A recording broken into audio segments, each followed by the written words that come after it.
This film presents Mao Zedong in a number of his comparatively rare public appearances during the last 27 years. These clips were gathered from various sources and arranged in chronological order with identifying narration. In Yunnan Shanxi during the 1930s, Mao Zedong led the Chinese Communist Party through a decade of disorder and war. American efforts to compromise the long nationalist communist hostility failed during the mid-1940s. This shot of Mao was taken in 1945 as he arrived in Chongqing with then Ambassador Patrick J. Hurley for a conference with Chiang Kai-shek. Civil war began in the spring of 1946, and by 1948, the Communists were in control of much of the northern part of the country. Crossing of the Yangtze symbolized the end of nationalist rule. The Communists matched success in military operations with activity in the political and propaganda fields.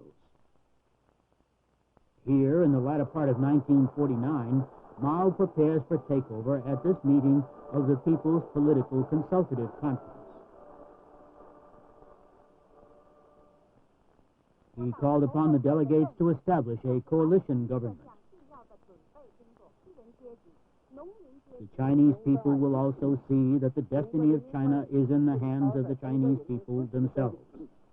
China is now like the moving sun rising from the east, which brightens the earth with its light. We shall establish a great, strong, and real People's Democratic Republic of China. The Republic of the past has been a falsehood. It had a good name, but lacked essence.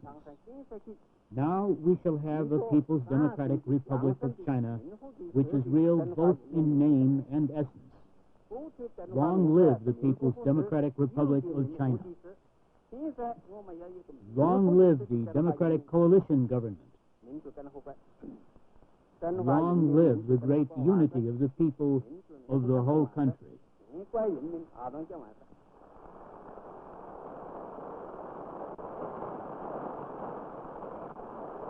The war ended a short time later with the complete defeat of the nationalists.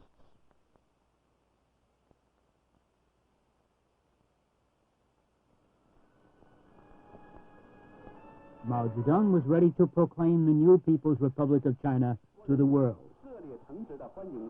This ceremony, marking the first 5 years of Mao's rule, is about to begin. It is 1 October 1954.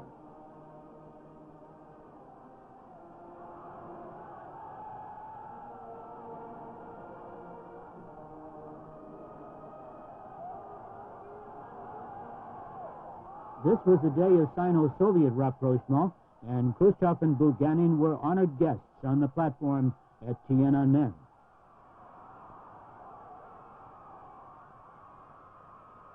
The Korean War had ended 15 months before, and in his keynote address the previous day, Zhou Enlai had referred to China's desire to live in peaceful coexistence with other nations. Kang Tu-hwai, Korean War commander, who later was to fall from grace, delivered the commemorative address. 1 October 1959, and the Chinese Communists are celebrating their 10th anniversary.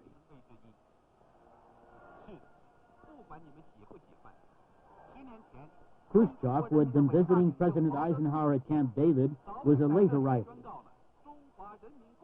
Ho Chi Minh was also an honored guest. The theme of the celebration was China's progress and self-sufficiency under socialism.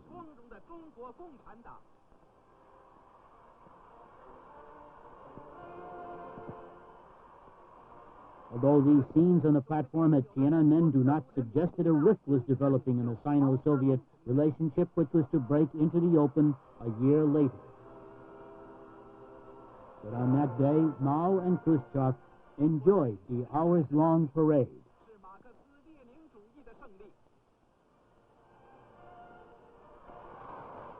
It is 30 September 1964, eve of the 15th anniversary celebration at the Great Hall of the People, and Mao greets Prince Sihanouk, Malian President Modibo Keïta, Congolese President Masemba Dembat, and many other foreign guests who have come to participate in National Day ceremonies.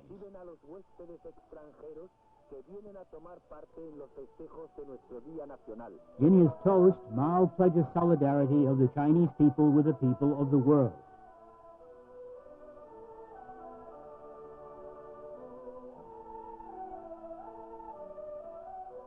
At this 15th anniversary, Mao Tse-Tung and the People's Republic of China have reached a pinnacle of authority and influence with aspirations to third world leadership.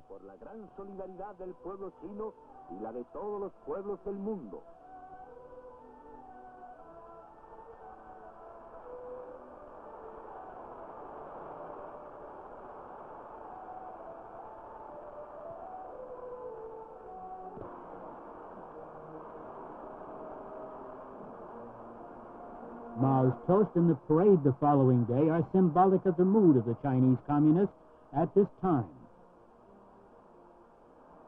2 weeks later, 16 October 1964, Communist China detonated her first atomic bomb. The 20-kiloton explosion brought China into the world's atomic club. It also radically altered the world's view of China's potential in international power relationships. This clip is from an official Chinese release.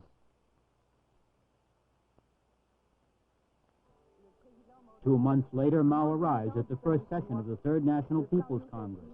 Party and government officials like Liu Shaoqi and Madame Sun Yat-sen, old revolutionaries like Zhu De,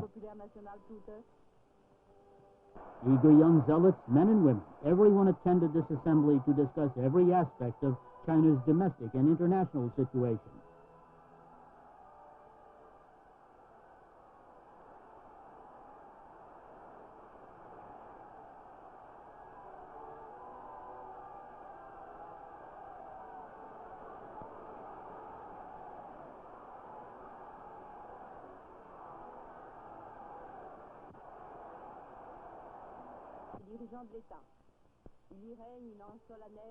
It was the last important meeting before the Cultural Revolution that the old political lineup appeared.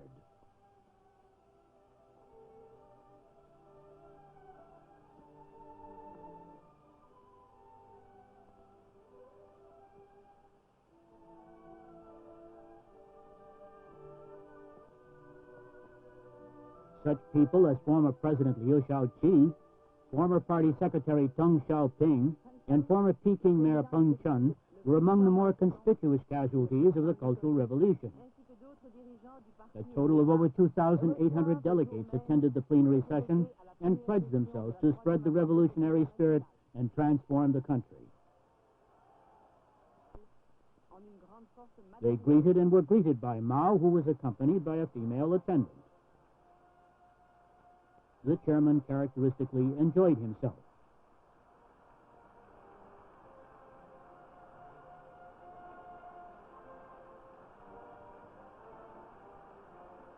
The Congress ended 4 January 1965.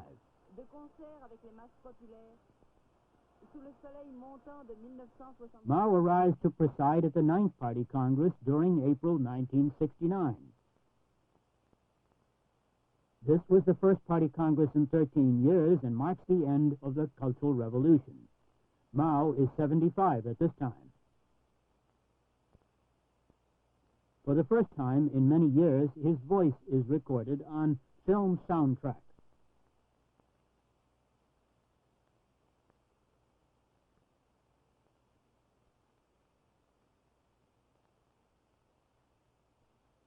The chairman retains his thick Hunanese accent, and observers noted his resonant tones.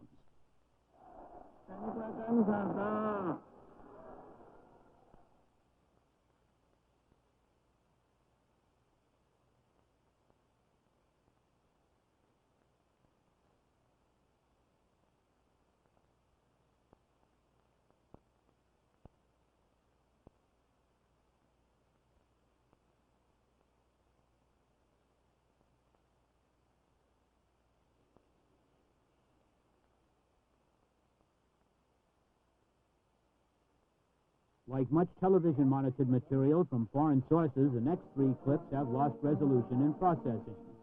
Crowds are smaller at the 1970 May Day, and in contrast to the 1964 celebration, the guest list has shrunk.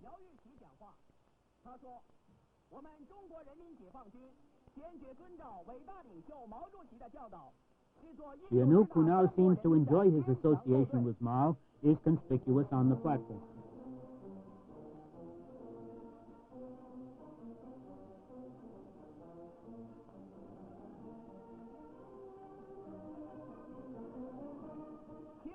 Mao, whose most recent honor is to be named leader of the nation in the army, remained seated for a time in the reception room adjoining the platform at Tiananmen, greeting admirers. He appeared refreshed when he returned to the platform a short time later.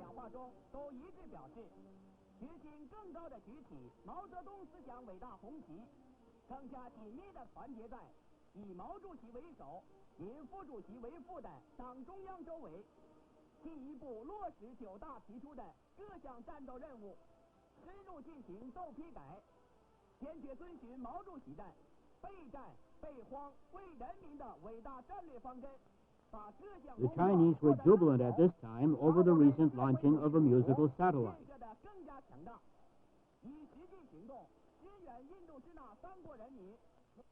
The king entertains a Romanian delegation headed by Nicolae Ceausescu during the first part of June 1971.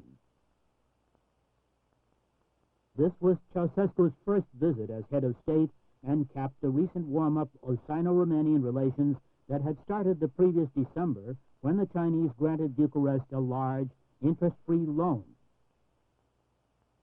This reception took place during the early part of the 9-day stay.